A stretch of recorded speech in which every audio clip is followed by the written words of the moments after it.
Welcome to the Fantasy NBA Today podcast.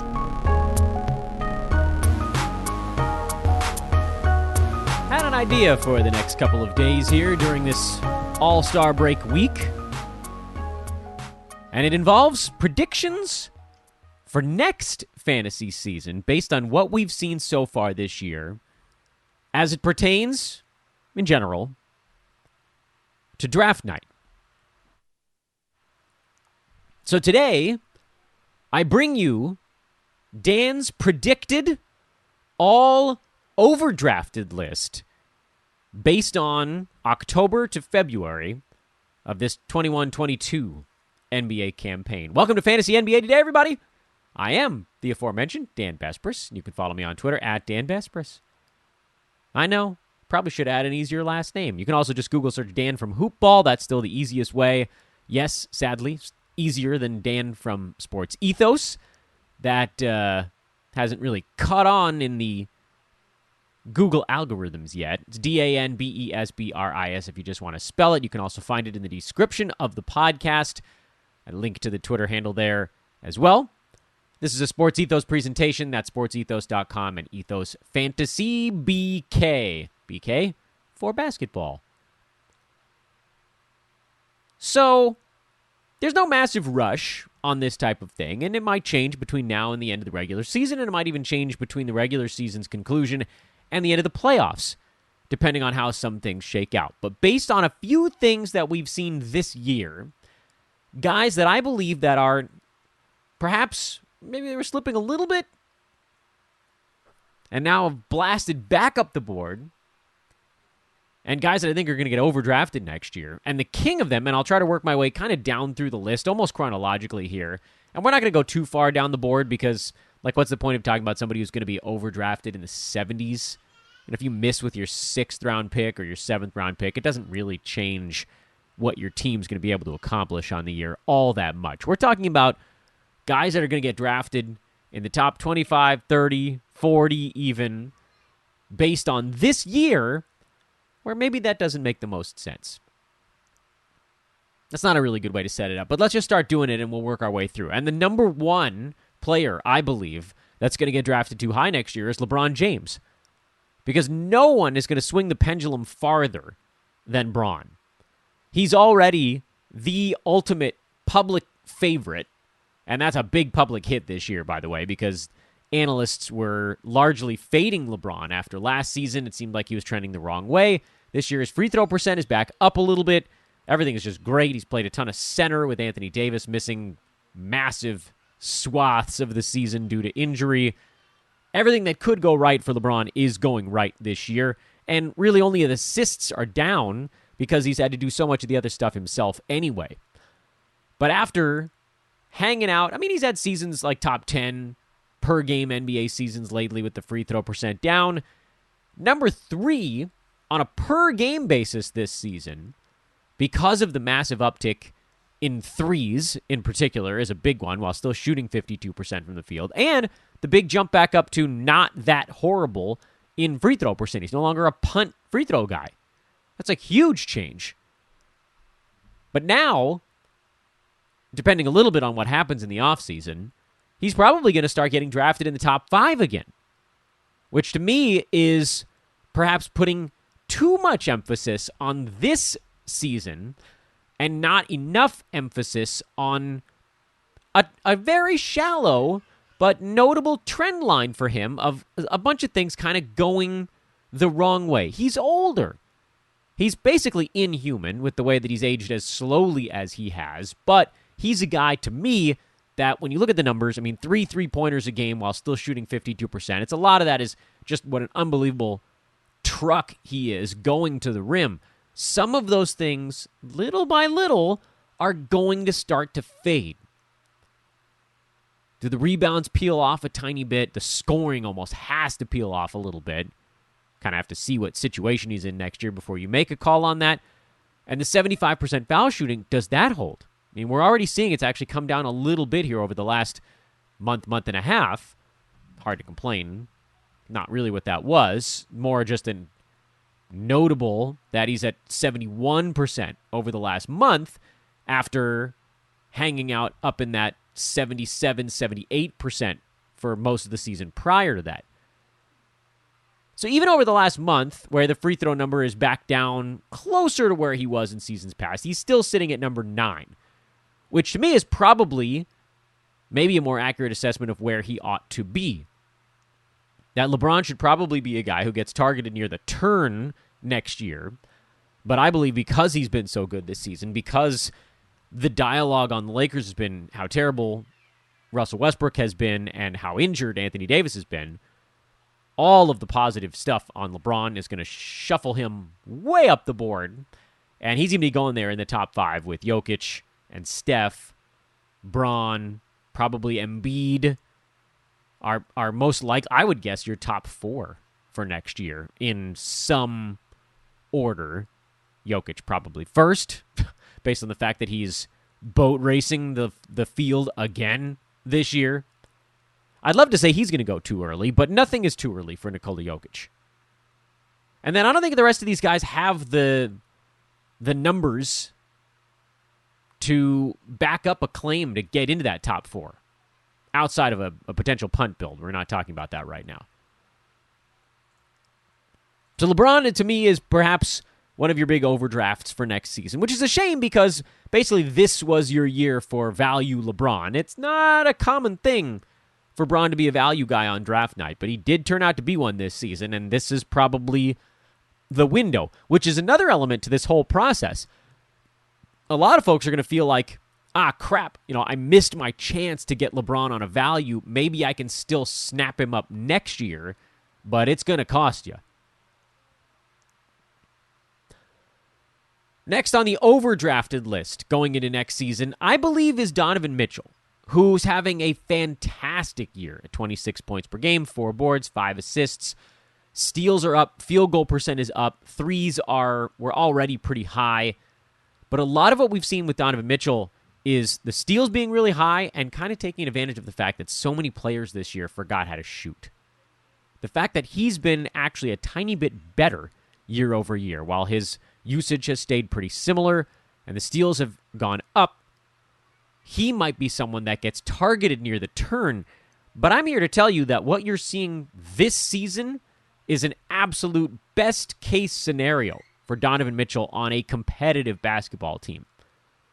The only way that his situation improves fantasy-wise is if he goes to a team that's less competitive and he convinces himself that he has to do it by himself, as opposed to kind of what we've seen with like a Paul George, where maybe he could have played through a thing if it really mattered. I know that's weird to say about, an elbow tear, a ligament tear, but that was the story. He was playing through it. He wasn't very good, but he was playing through it. And that's kind of... So I don't want to do a deep dive on Donovan Mitchell because actually what he's done this year, this list is it's going to be a list of guys that are overperforming expectations this season, but are also at their apex for fantasy value. So maybe that's the way. The all-overdraft team is really guys who hit their best-case scenario or are currently hitting it in the middle of this season right now. I believe the guy right behind Donovan Mitchell is also experiencing a best-case scenario, and that's Trey Young, who, thanks to sort of a light regression among his teammates, with the exception, I think, of John Collins, Trey's had to re-up his usage. Life was supposed to get easier for Trey with Bogdan Bogdanovic around and DeAndre Hunter coming back and John Collins still there. He was supposed to be similar to what he was last year, but instead, guys just haven't been that good. He's had to do more. He's upped his three-pointers. His field goal percent is right on with Donovan Mitchell. They're basically the exact same there. Free throws have stayed good despite the rule changes. He, to me, is also running basically at his apex. Do you really think that Atlanta's going to remove other teammates that are taking shots? I don't know what the cap situation is for that team. I don't know what they might consider trying to trade, if it's going to be really about developing the guys around Trey. But I really can't see a scenario where he has to do more than this year that basically wasn't 3 years ago. They want to be able to throttle him back a little bit.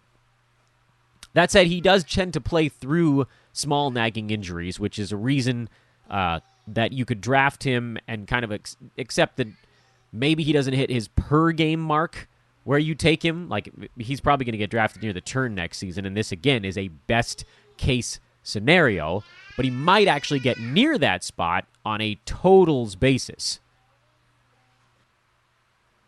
So that one, I'm less married to. Like, if you took Trey Young at the front end of the second round, you're like, look, I'm fine with him being a top 25 per game guy. I'm just going to expect him to play about 90% of his team's games, and that's how I'm going to get him to number 13. Fine. This year, again, this is a great scenario. He's number 8 by totals because he's been both great on a per game basis, or he has, I should say, improved, and sort of a typically durable season from Trey.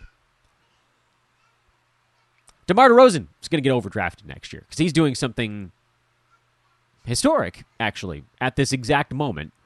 And I don't know that he's going to have that same fire next year. I think we're dealing with a Demar that has a fire this season. He's gone to a team in Chicago that has other weapons, that's trying to take that big step forward.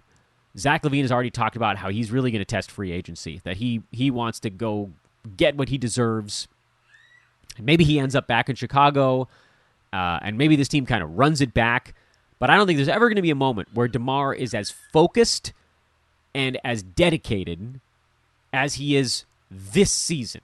This is I'm out of San Antonio. I've been kind of maligned for a style of play that the NBA's move away from, the mid-range shot. I'm going to Chicago, a hungry team with good young players around me. We're going to go get over the hump, and I'm going to carry them if I have to. Mentally, physically, he's just not going to be able to do that 2 seasons in a row. And for so many years, DeMar has been a really easy pick, like around 45 to 55. He's always going to hang out in that range between 40 and 60, basically. And now he's going to get drafted earlier than that because of this one gigantic field goal percent whomper of a season. That's really where he's done his damage. He's the ultimate percentages guy this year. He's a huge positive impact player in both percentages, which is a title that at this point, like, to be that good in both, there's some guys that are pretty good in one or very good in one and okay in the other. There's one other player, one in the NBA, who's that big of a positive impact guy when you roll both percentages together. And that's Kevin Durant. Kevin Durant and DeMar DeRozan are your 2 large positive impact percentage guys. Like I said, there's some dudes out there that are okay in both. Like, if you go down the board a little bit, you could find LaMarcus Aldridge. He's positive in both, but not all that much. Cat is a positive in both, but like decent in field goal percent and only a little bit in free throw percent. Jimmy Butler is very good at free throw, but he's ever so slightly a positive in field goal percent. Joel Embiid is like a little bit above average in both, but it's Kevin Durant and it's DeMar DeRozan. Those are the guys that are lifting in both categories. Not just treading water or moving the boulder forward a little bit. Those are the guys that are actually like rolling the stone. So unfortunately, as fun as it's been to have DeMar this season, and I ended up with him a lot of spots because he is such a safe 5th rounder, he's not going to be next year because he's at his apex. Who else in this top chunk is at their apex? I would have said Devin Booker. He was on this list until the Chris Paul news came down, so he's actually not at his apex. He could be asked to do more. I might have said Miles Bridges, except it's possible that Charlotte in the offseason carves out some space for him to be even more for that team. Remember, they have a lot of guys that are taking shots, and they're about as fantasy-friendly a team as you can get. So those are, I guess you call those guys kind of the honorable mentions on the overdraft board. And to me, those are the guys kind of inside the top 30. Miles Bridges at 29, so kind of barely slipping in there, that are performing at their apex and don't have a super clear path to more, With Booker and Bridges, again, being kind of honorable mentions because there is actually a path that could open up. We just have to see what happens in the offseason. Like, if Charlotte moves off of one of their other usage guys, let's say they move... What's the deal with Terry Rozier's contract? Does he have one more year on? I don't remember. He might have a year left. He might be done. Doesn't matter. Let's say that they move off of Rozier somehow. Or Gordon Hayward. That's not going to happen. His contract is big.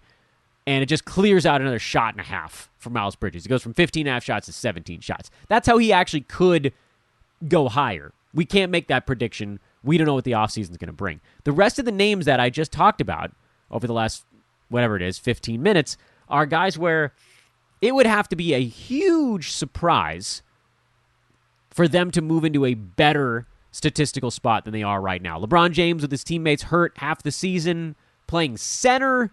That's as good as it gets, man. I don't know if DeJounte Murray could do a whole lot more, but he certainly could try to match it. Donovan Mitchell, not many spots where he could do more, where there isn't a big... Like, the way he does more is if he goes to a place where they're not winning as much.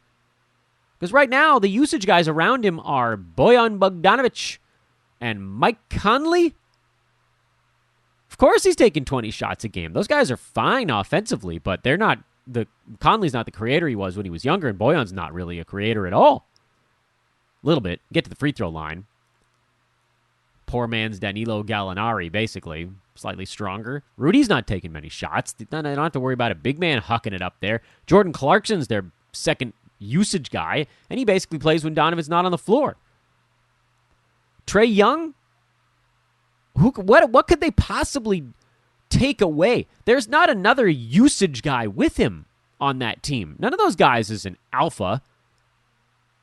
The way these teams are going to try to win is to probably bring in a secondary alpha.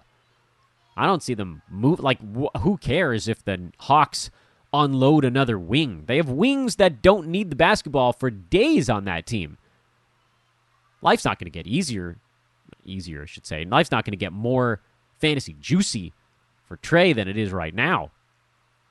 With, again, the caveat that health is a big positive for him. And then, as we just mentioned, Demar Derozan. Even if he goes to a place where there are guys around him that take fewer shots, I think he slips back more into that San Antonio mold, which is, it's going to have to be a long, drawn-out season where he cares. I don't see how he will care as much as he does this season. Care is actually a big factor in fantasy analysis. It's one of the things we just talked about with Alex on Monday's show. Why, we got bamboozled into Paul George. Where was the care? There's not a whole lot of care there. Bradley Beal didn't care this year. The guys that care are the guys that are outperforming expectations. Joel Embiid. So much care this season. LeBron. Steph. Freddie Van Vliet. DeJounte Murray. Trey. Chris Paul. Somehow. That one surprised the hell out of me. I didn't think he was going to care this year. That's why I thought he was going to be in the 20s, just, bumbling along there, but still beating his ADP, smoking his ADP before this stupid thumb thing. DeMar cares so much. Miles Bridges cares so much. I have a really interesting... I think you guys are going to like the all underdrafted list, but I think we're probably going to save that for tomorrow's show. And I know we're only 19 minutes into this thing, so don't worry, we're not wrapping it up quite yet. I do, however, need to remind you all of something important. You've heard me talk about how important it is to have a VPN to protect your online privacy, but choosing a VPN you trust is just as important. You can't just pick one out of the sky. I do my research on my sponsors. We don't have people on this show that we don't trust. You know that, or we'd have had a whole bunch of little tiny ones over the years. Because believe me, a lot of folks have come and they were like, hey, we want to do, a week or two on your pod. I'm like, no, stop it. I only recommend folks that I trust and believe in. And I can say with confidence, the fullest, that ExpressVPN is the best VPN on the market. First, they don't log your online activity. Other VPNs can and do. The free ones make their money the same way that your ISPs do. Remember, we talked to you about this over the last couple of weeks. ExpressVPN doesn't do that. They developed a technology called Trusted Server that makes their VPN servers incapable of storing any data at all. They couldn't do it even if they wanted to. Second, they're the fastest. They use a service called Lightway. It's a new VPN protocol they built to make user speeds faster than ever. I've tried many VPNs. Many of them slow the connection. ExpressVPN does not. Blazing fast speeds. You can do HD video with no buffering, same as you were before. And the last thing that really sets them apart is how easy it is to use. You don't need any technical skills, because I'm sure when you guys hear me talk about ExpressVPN, you think I'm adjusting my bifocals and getting deep into the nerd weeds here. You just install it, turn on the app, and tap one button. Or if you're on a smart device, you don't even have to install it. You just turn on the app and hit one button. Grandpa can do it. Business Insider, The Verge, many other tech journals, they all agree with me and rate ExpressVPN #1 in the world. So protect yourself with the VPN that I use and trust. Use our special link, expressvpn.com/hoopball, and get 3 months extra on your 12-month package. So 15 months for the price of 12. The link, once again, expressvpn.com/hoopball. Yes, I know it's our old name, but that's the one that works. expressvpn.com/hoopball. Go there now. Learn more. Get yourself a VPN. I remembered one other player that I wanted to throw on the all overdrafted list. And you guys are going to hate me for this, and it's going to sound like sour grapes, but it's Darius Garland, who's having a fantastic season at 20 points, 2.5 threes, 3 boards, 8 assists, 1.2 steals, 47.7% from the field, and 91% at the free throw line. But I think you guys all know where I'm going with this. And it's possible that in the offseason, space gets cleared out in a way that allows Garland to sort of pick up where he left off. But this season could not have played out in a way that would have created more opportunity for him than it has. Meaning, Colin Sexton goes down early in the year. The other starting unit player that was going to challenge Garland for ball handling and usage. And then later, Ricky Rubio goes down for the year. The reserve unit player that was challenging Garland for ball handling and usage. And now he's the only one left. They obviously traded for LeVert recently, but that's still kind of feeling its way through. And maybe in the next 5 to 10 games, he starts to take a little bit away from Garland, but it's not going to be much. There's just so much available for him with all the other guys down that this has been a perfect storm. And he's probably going to get drafted inside the top 40, I would think, next year. Certainly inside the top 50. And top 50 is a little closer to where you could talk me into it. But, if he's going like end of third round kind of thing, that to me feels like one of those spots, again, where folks just get a little bit too enamored with a guard and then go diving in face first. So throw him on that mix as well, of guys that basically just hit their perfect spot. And, oh, you know what? One more. Oh, you guys are going to kill me for this one. You're going to kill me for this one, but I got to throw him on the list. It's Ja Morant, who is just so electrifying. And he's scoring 27 points a game with 7 assists at almost 50% from the field. But somehow in this Mondo season, where this is a kid who's probably going to get some MVP votes with as well as the Grizzlies have played all year. He's a late 4th rounder. I think that, and even me, that's a number that I think is going to surprise a lot of people. I don't know where he's going to finish this season. A week in there where he was a 1st rounder again. But after getting off to just a blistering start this year, Marant. Remember, he got off to a crazy hot start, which is actually how last season ended. So we kind of know, I think, that he's a guy who plays with a lot of energy in his game. Basically, since late November, so effectively wiping out the first month of the year where he was a top 15 fantasy play, he's number 55 since then, which admittedly is still a lot higher than I thought he was going to be this season. But that 55 rank, and I get it, 9-cat is different than 8-cat. He's going to be farther up the board in 8-category leagues because 3.5 turnovers is part of the problem. 27 points, 5.5 rebounds, 6.7 assists, a steal, half a block, 49% from the field. But still, a pretty significant negative free throw number for him, a negative turnover number, and a negative three-point number for your lead guard at just 1.3 threes per game. I could see him improving on his three-pointers. You might see that number work its way up next year. You might even see the free throw number work its way up. So it's possible that 55 range, where he's been sort of cruising since the really hot start, that might be a number he can improve upon. But I got a sneaking suspicion Ja's going to be getting drafted inside the top 30 next year. And I don't think I can go that heavy on him, because even with as seemingly perfect as this season's gone, like if you didn't look at the numbers and I just said, how's Ja been this year? Myself, all of us, me included, all of you, all of me, doing like a John Legend song over here, I would have probably guessed he was inside the top 30. And he's not. He's 43 and slipping. It's a very weird phenomenon where the things he's not great at are the easiest things to ignore in fantasy. 3-pointers, because he's fine but not very good.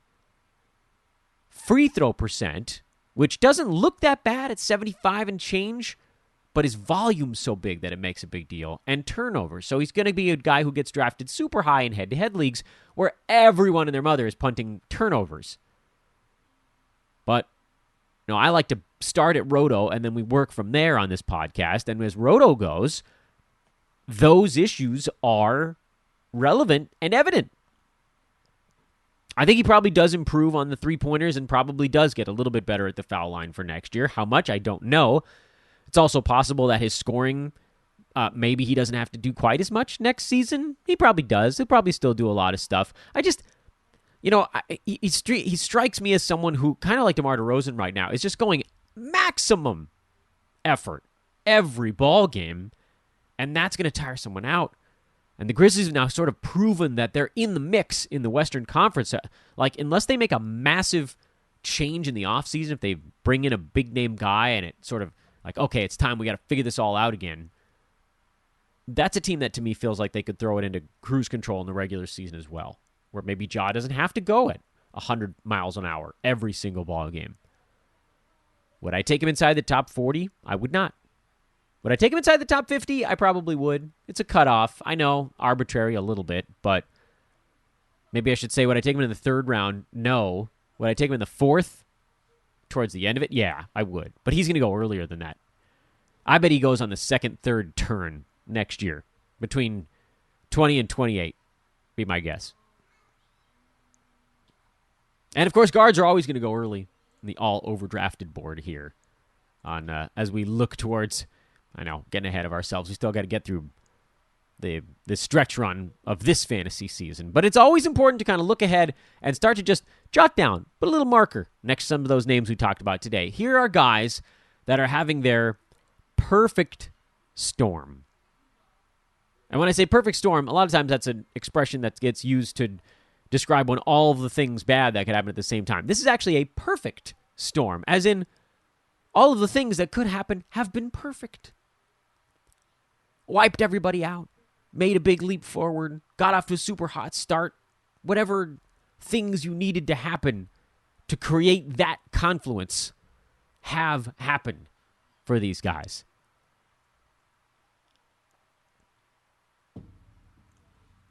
I'm doing all these ads for Thrive Fantasy, and of course, we don't have any games going right now.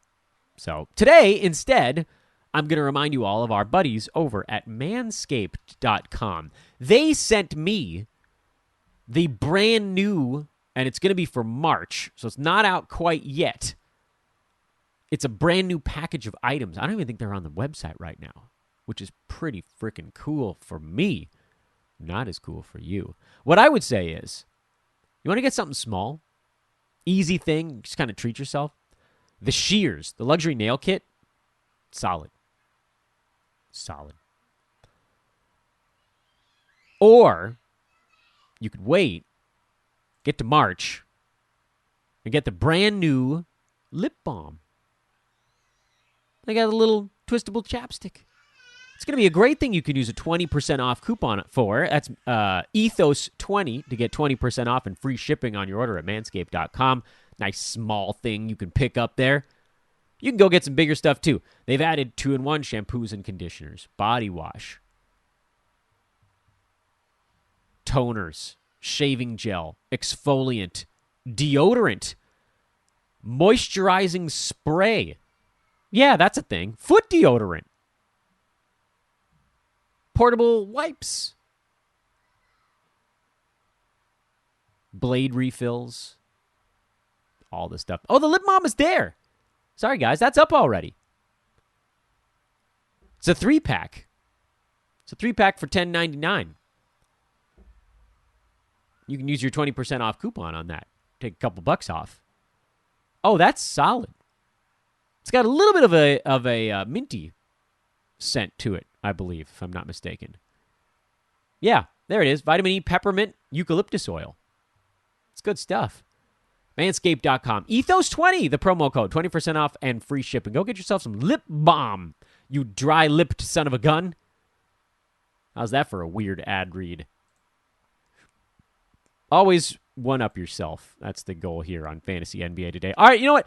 We're going to put a pin in that. Make this one a half-an-hour show today. Nice and easy. That's like off-season like. Tomorrow will be a little bit longer. We're going predicted underdraft list going into next season. And there are a lot of names right now. But the question is, how many of them do we actually want? Even if they're getting underdrafted. Is the risk worth the potential reward?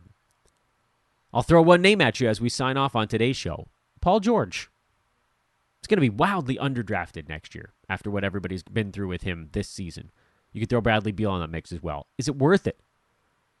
Does it come down to where they get drafted? All of that and more on tomorrow's episode of Fantasy NBA Today. For today, thanks for tuning in, everybody. Hanging out with us here on the All-Star break. I'm Dan Bespers at Dan Bespers on Twitter. Prizes, I've still got them. Bug me on the socials. And I'll get you one, maybe, if you're nice about it. DANBESBRIS.